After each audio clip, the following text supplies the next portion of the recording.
Hey, welcome to Chair Chat with Larry, episode 6. On this episode, I kind of want to do something a little different.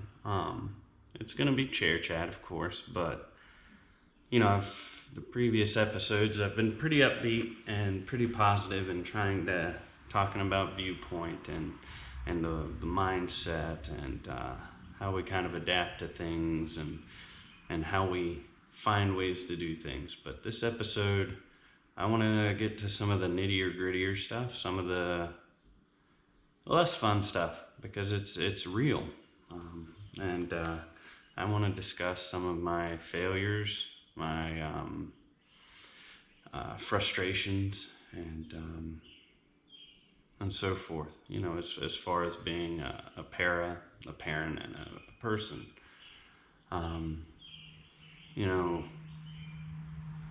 I do try to be upbeat as much as I can. I do try to do the best that I can. But there are things that even now, 14 years in the chair, that still get me down in the weather and frustrated.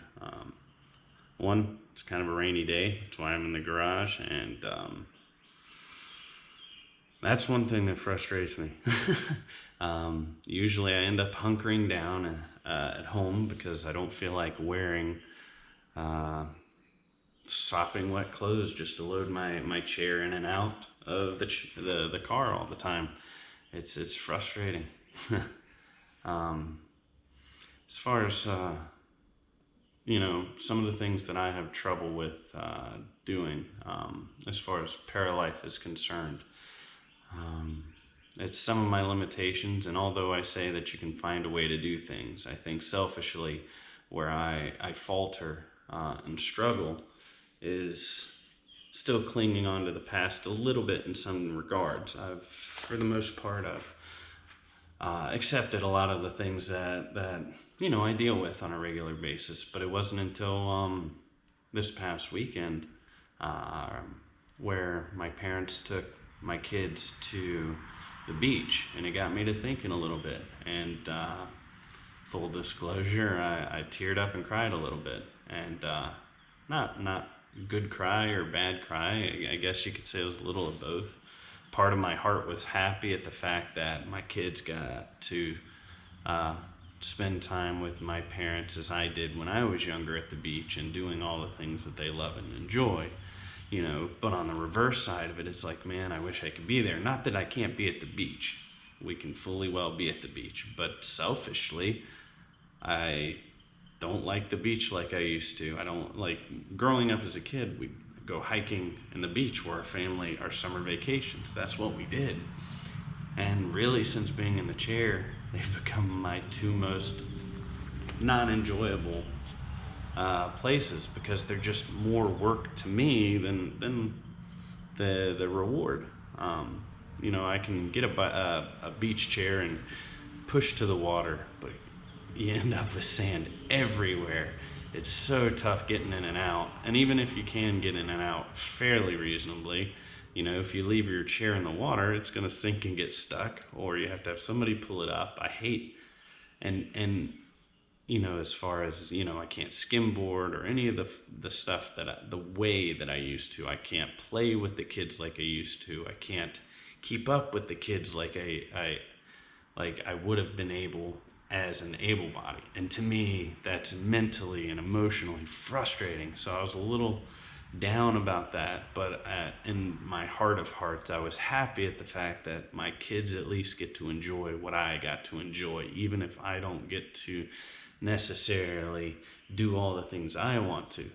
But then it comes back to that mindset where it's,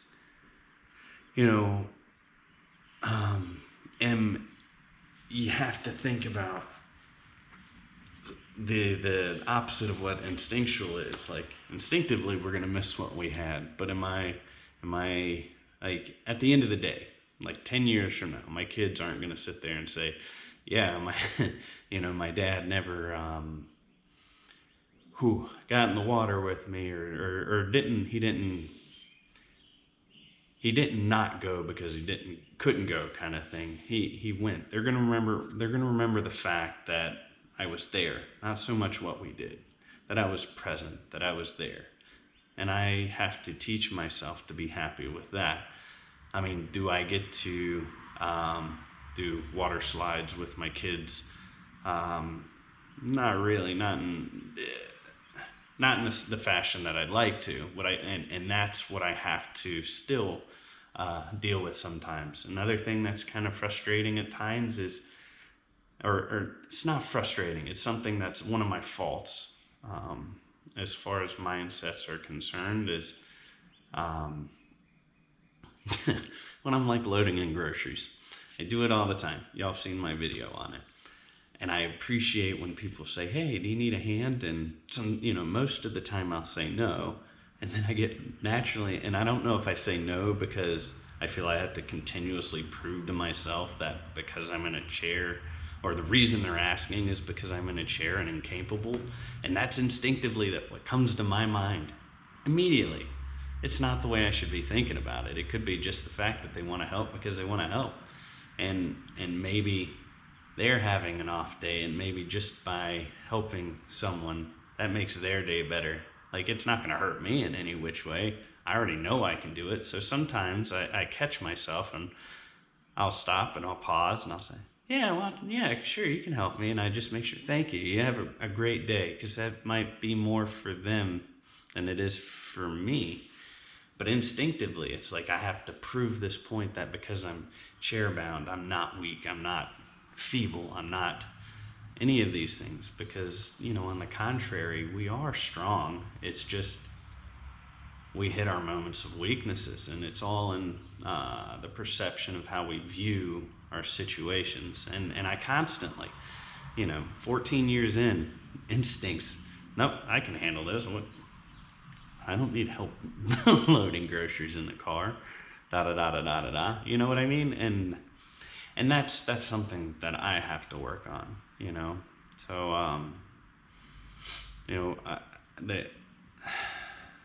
I guess some of the other type deals, I mean, I don't have as much frustrations with bladder and bowel because I'm fortunate enough to not deal with some of those things.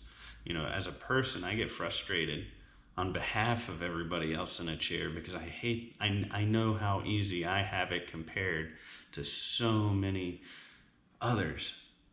And it's not easy. It's not easy. And those of you that have that extra weight to bear, I mean, I applaud you full-heartedly. And, I'd do anything I can to help. I remember I used to do tennis tournaments, and anybody that, because my legs work a little bit, we'd pack all, it was like clowns in a car. We'd see how many chair folk and chairs we could fit in one vehicle, and I'd be the one in the back loading everybody's chairs and stuffing us in like sardines. And it's like, yeah, but it's for all of you that are going through those hardships, I can't say I know what you're going through, but I can say that a lot of us go through those same sort of steps of questioning, of frustration, of failures and faults. And we got to lean to each other. You're not alone. You're not alone. I mean, right now, I'm so frustrated at the fact that, don't get me wrong, love having my kids home, love spending time with my kids. I wouldn't trade anything in the world for it. But I'm tired. I hate the fact that physically I'm sore all the time because I'm struggling to keep up with my 3-year-old. And just trying to learn how to be a parent while still trying to learn how to physically keep up and still get the things that I need done during the day. I don't know if you can see this, but I'm sure you can. I'm losing my hair. But it's frustrating. And the thought too of I question at times, like, am I limiting what I could be doing, say with my kids or my wife or my family, to sometimes err on the side of just recovery?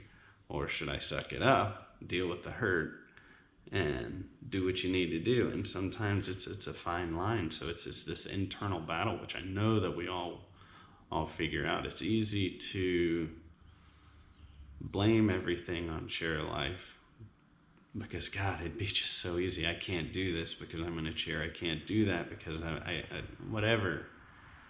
But I won't progress as a person or a parent or as a paraplegic for that matter. If I just say I can't, like, no.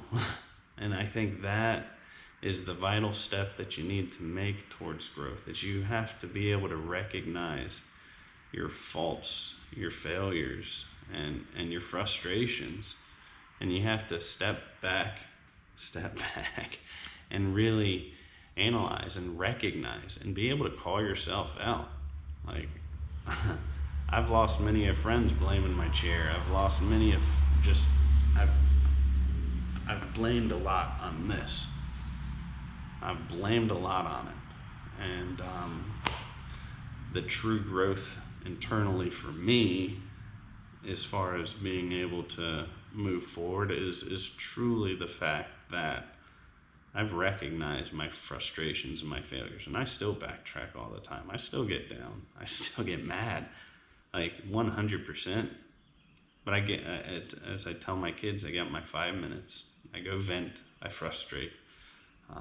What's nice about these vlogs is that I'm able to connect with you guys, and I know I'm not alone. I know you guys deal with so many of the same things, and you know, I think I hope that my voice helps shed some light to those who may not recognize. Oh, one other frustration, just for the record here, personally, like, I think that some things that I do, I make look really easy, and then for some of my able-bodied folks and friends, I think they realize that because I make it look easy, they get this interpretation that it is easy, so then it becomes some kind of expectation of being able to do this consistently all the time, and it's totally not. It's totally not. It's you know, I think that the reality of it is that there needs to be more communication between chair folks, able bodies, and likewise, to know what's easy, what's hard, and for us to be honest to others and to ourselves, to be able to look in the mirror and say, you know what, like, what is the reason why I do these things or limit myself or am frustrated, and how can I step forward through that? But also too, if you're married or if you have a boyfriend or girlfriend, or even with your parents or caregivers or whoever, there needs to be that communication. If something's hard, nobody can read minds. Like, you gotta communicate it through. You have to express when you're frustrated. You have to let them know. You have to talk. That's the only way you can, everyone around you understands that your hardships, when you're having a bad day, when you're hurting more. God knows, I still need to be able to hone in on that one. When I hurt, I realize subconsciously I keep it bottled in, and I don't say jack, but I'm not the nicest person. I got a short patience, and that's one of my failures is not reacting the way I need to, or recognizing it soon enough, or even relaying it to everyone, like, you know. But that's part of this process, is I'm not a bad person because of it, but we have to recognize it in order for us to move forward. So I'm curious for you guys, what are the things that frustrate you most about not just chair life, but just you in general? Because I've heard some stories of people going through some hard depression and some questionable things and stuff like that, and that really hurts my heart, because, I mean, we're all here. We all made it through something traumatic, whether through birth, whether through an accident, whether through some anomaly. Like, we've all got through some sort of just dramatic trauma, and to see someone so low and down and feeling alone, don't feel alone. Get yourself out of the comfort zone. Reach out. Y'all can find me on Facebook or Instagram, or just send me a message if you're down. I'll Skype or chat or something, and do my best to help get you out of the funk, or give you some ideas on how to get yourself out of that dark spot. And I think the first part is recognizing when we're starting to get into that spot, and reaching out for help, and talking and communicating, and being able to move forward. So, those are some of the things that I get frustrated and I feel as failures, and my faults.